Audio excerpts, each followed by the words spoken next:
ಮಹತ್ವಾಕಾಂಕ್ಷಿ ಬೇಡಿಕೆಯಾಗಿರುವಂತಹ 7ನೇ ವೇತನ ಆಯೋಗವನ್ನು ಜಾರಿಗೊಳಿಸುವ ಸಂಬಂಧವಾಗಿ ಈಗಾಗಲೇ ಕಳೆದ ಸಚಿವ ಸಂಪುಟದಲ್ಲಿ ಕೂಡ ಅನೌಪಚಾರಿಕವಾಗಿ ಚರ್ಚೆ ಆಗಿದೆ ಎನ್ನುವಂಥದ್ದು ಮಾಧ್ಯಮದಲ್ಲಿ ಕೂಡ ನಾವು ಗಮನಿಸಿದ್ದೇವೆ. ಮತ್ತು ಇವತ್ತು ನಡೆದಿರುವಂತಹ ಸಚಿವ ಸಂಪುಟದಲ್ಲೂ ಕೂಡ 7ನೇ ವೇತನ ಆಯೋಗದ ಬಗ್ಗೆ ಸರ್ಕಾರ ಮಾನ್ಯ ಸಚಿವರ ಒತ್ತಡದ ಮೇಲೆ ಮುಖ್ಯಮಂತ್ರಿಗಳು ಕೂಡ ಒಲವನ್ನು ವ್ಯಕ್ತಪಡಿಸಿದ್ದಾರೆ ಎನ್ನುವಂಥ ವಿಚಾರನೂ ಕೂಡ ತಮ್ಮ ಮಾಧ್ಯಮಗಳಲ್ಲಿ ಬಂದಿರೋದು ನಾವು ಕೂಡ ಗಮನಿಸಿದ್ದೇವೆ. ಸೊ ಖಂಡಿತ ರಾಜ್ಯದ ಸರ್ಕಾರಿ ನೌಕರರು ಆ ಥರದ ವಿಚಾರಗಳಿಗೆ ಸ್ವಾಗತಿಸ್ತೇವೆ ಮತ್ತು ಅಭಿನಂದನೆಯನ್ನು ಕೂಡ ನಾವು ಸರ್ಕಾರಕ್ಕೆ ಸಲ್ಲಿಸ್ತೇವೆ. ಯಾಕಂದರೆ ಈಗಾಗಲೇ ವೇತನ ಆಯೋಗ ವರದಿಯನ್ನು ಕೊಟ್ಟು 3 ತಿಂಗಳು ಕಳೆದಿದೆ. ಸೊ ನೀತಿ ಸಮಿತಿ ಇರುವಂಥ ಕಾರಣಕ್ಕಾಗಿ ಇಂಪ್ಲಿಮೆಂಟ್ ಮಾಡಲಿಕ್ಕೆ ಕಷ್ಟ ಸಾಧ್ಯ ಆಗಿತ್ತು. ಇದಕ್ಕೆ ಸಂಬಂಧವಾಗಿ ಅಧಿಕಾರಿಗಳು, ಮುಖ್ಯಮಂತ್ರಿಗಳು, ಉಪಮುಖ್ಯಮಂತ್ರಿಗಳ ಮೇಲೆ ನಾವು ಹಲವಾರು ಬಾರಿ ಒತ್ತಡವನ್ನು ಹಾಕಿದ್ವಿ, ಸಮ್ಮೇಳನ ಮಾಡೋದ್ರ ಮೂಲಕ ಒತ್ತಡ ಹಾಕಿದ್ವಿ, ಅದ್ರ ಹಿಂದೆ ಐಆರ್ ತಗೊಳ್ಬೇಕಾದ್ರೂ ಕೂಡ ಸರ್ಕಾರದ ಮೇಲೆ ಒತ್ತಡವನ್ನು ಹಾಕಿದ್ವಿ.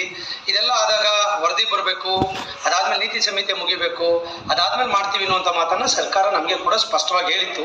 ಆ ಹಿನ್ನೆಲೆಯಲ್ಲಿ ಸನ್ಮಾನ್ಯ ಮುಖ್ಯಮಂತ್ರಿಗಳು ಏನು ಸಚಿವರ ಒತ್ತಡ ಈ ಥರದ ಹಿನ್ನೆಲೆಯಲ್ಲಿ ನಮ್ಮ ಒತ್ತಡದ ಮೇಲೆ ಈ ಥರದ ಒಂದು ನಿರ್ಧಾರವನ್ನು ಬೇಗ ತೆಗೆದುಕೊಳ್ಬೇಕು, ಅದು ಕೇವಲ ಮಾಧ್ಯಮದಲ್ಲಿ ಸುದ್ದಿ ಆಗೋದಕ್ಕಿಂತ ಮುಖ್ಯವಾಗಿ ಇಂಪ್ಲಿಮೆಂಟ್ ಆಗಬೇಕು ಅನ್ನುವಂಥದ್ದು ನಮ್ಮ ರಾಜ್ಯದ ನೌಕರರ ಒತ್ತಾಸೆ ಆಗಿದೆ.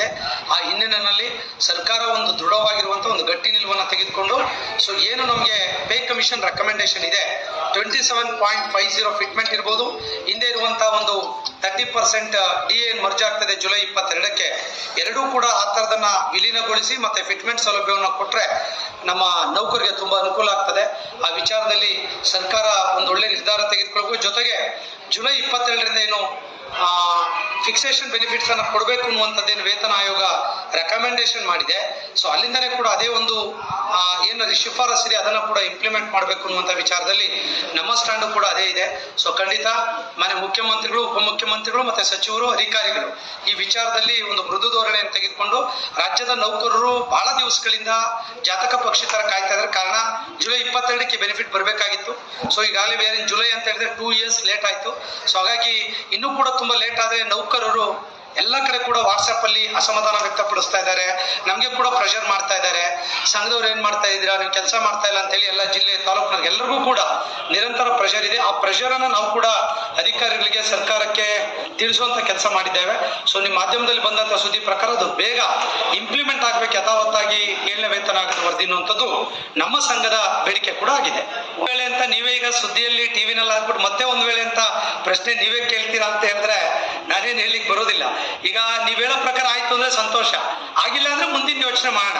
ಸೊ ನಾವ್ ಯಾವಾಗ್ಲೂ ಕೂಡ ಹೇಳ್ತೀವಿ, ಒಂದೇ ಸಲ ಸರ್ಕಾರದ ವಿರುದ್ಧ ನಾವ್ ಯಾವತ್ತೂ ಹೋರಾಟಕ್ಕೆ ಹೋಗಿಲ್ಲ. ಹಂತವಾಗಿ ಅವ್ರು ಒತ್ತಡ ಹಾಕ್ತಿವಿ, ರಿಕ್ವೆಸ್ಟ್ ಮಾಡ್ತೇವೆ, ಅವ್ರಿಗೆ ಕನ್ವಿನ್ಸ್ ಮಾಡ್ತೇವೆ, ಪ್ರಯತ್ನಗಳನ್ನ ಮಾಡ್ತೇವೆ. ಅದೇನಾದ್ರೂ ಕೂಡ ಯಾವ್ದು ಕೂಡ ಫಲ ಗೂಡ್ಲಿಲ್ಲ ಅಂತ ಹೇಳಿದ್ರೆ ಅನಿವಾರ್ಯವಾಗಿ ನಮ್ಮ ಎಕ್ಸಿಕ್ಯೂಟಿವ್ ಕಮಿಟಿ, ಜಿಲ್ಲಾಧ್ಯಕ್ಷರು, ಕ್ಯಾಡರ್ ಅಸೋಸಿಯೇಷನ್ ಪ್ರೆಸಿಡೆಂಟ್ಸ್ ಇದ್ದಾರೆ, 6 ಲಕ್ಷ ನೌಕರಿದ್ದಾರೆ, ಎಲ್ಲರ ಅಭಿಪ್ರಾಯಗಳನ್ನು ತೆಗೆದುಕೊಂಡು ನಾವು ಮುಂದಿನ ನಿರ್ಧಾರವನ್ನು ತೆಗೆದುಕೊಳ್ತೇವೆ. ಸೊ ಅದು ಈಗಲೂ ಈ ಕ್ಷಣದವರೆಗೂ ಎಂತಕ್ಕೆ ಬಂದಿಲ್ಲ. ಯಾಕಂದ್ರೆ ನಿಮ್ಮ ಮಾಧ್ಯಮದಲ್ಲೂ ಕೂಡ ಪಾಸಿಟಿವ್ ಮೂವ್ಮೆಂಟ್ಸ್ ಇರೋದ್ರಿಂದ ಸೊ ನಾವು ಅದನ್ನ ಏಕಾಏಕಿ ಹೇಳಿಕ್ ಬರೋದಿಲ್ಲ. ಸೊ ಅಲ್ಲೇ ಆಯ್ತು ಅಂದ್ರೆ ಆ ಪ್ರಶ್ನೆ ಬರೋದಿಲ್ಲ. ಸೊ ಆ ಕಾರಣಕ್ಕಾಗಿ ಅದನ್ನು ಕೂಡ ನಾವು ತುಂಬಾ ಹತ್ತಿರದಿಂದ ಸೂಕ್ಷ್ಮವಾಗಿ ಕೂಡ ಗಮನಿಸ್ತಾ ಇದ್ದೇವೆ. ಅದೇನು ಕ್ಯಾಬಿನೆಟ್ಗೆಲ್ಲ ಬರುವಂತ ವಿಚಾರ ಅಲ್ಲ. ಸೊ ಸರ್ಕಾರದ ನಿರ್ದೇಶನದ ಮೂಲಕ ಆಗುವಂಥದ್ದು ಫ್ರೀ ಹೆಲ್ತ್ ಸಿಸ್ಟಮ್ ತರುವಂಥದ್ದು ಅದೆಲ್ಲ ಕೂಡ ಫಾಲೋಅಪ್ ಅಲ್ಲಿ ಇದ್ದೇವೆ. ಸೊ ಇನ್ನ ಇದಾದ್ಮೇಲೆ NPS ಅನ್ನುವಂಥದ್ದು ಕೂಡ ನಮಗೆ ಮೇಜರ್ ಡಿಮ್ಯಾಂಡ್ ಇದೆ, NPS OPS ಆಗಬೇಕು ಅನ್ನುವಂಥದ್ದು. ಸೊ ಹಾಗಾಗಿ ಹಂತವಾಗಿ ಎಲ್ಲದನ್ನು ಕೂಡ ಸರ್ಕಾರದ ಗಮನ ಸೆಳೆಯುವಂತ ಕೆಲಸಗಳನ್ನ ನಾವು ಕೂಡ ಮಾಡ್ತಾ ಇದ್ದೇವೆ ಅನ್ನೋದನ್ನು ಕೂಡ ತಮ್ಮ ಗಮನಕ್ಕೆ ನಾನು ಹೇಳಲಿಕ್ಕೆ ಬಯಸ್ತೇನೆ. ಒಟ್ಟಾರೆ ಇವತ್ತೇನು ತಾವು ಮಾಧ್ಯಮದಲ್ಲಿ ಒಳ್ಳೆ ಬ್ರೇಕಿಂಗ್ ನ್ಯೂಸ್, ಸಿಹಿ ಸುದ್ದಿ ಅಂತೀರಾ, ಸಿಹಿ ಸುದ್ದಿ ಬೇಗ ಈ ತಿಂಗಳ ಅಂತ್ಯದೊಳಗೆ ಜಾರಿಗೆ ತಂದ್ರೆ ರಾಜ್ಯದ ನೌಕರರು ತುಂಬಾ ಖುಷಿ ಪಡ್ತಾರೆ, ಸರ್ಕಾರದ ಬಗ್ಗೆ ಇನ್ನಷ್ಟು ಗೌರವ ಹೆಚ್ಚಾಗುತ್ತೆ ಅಂತ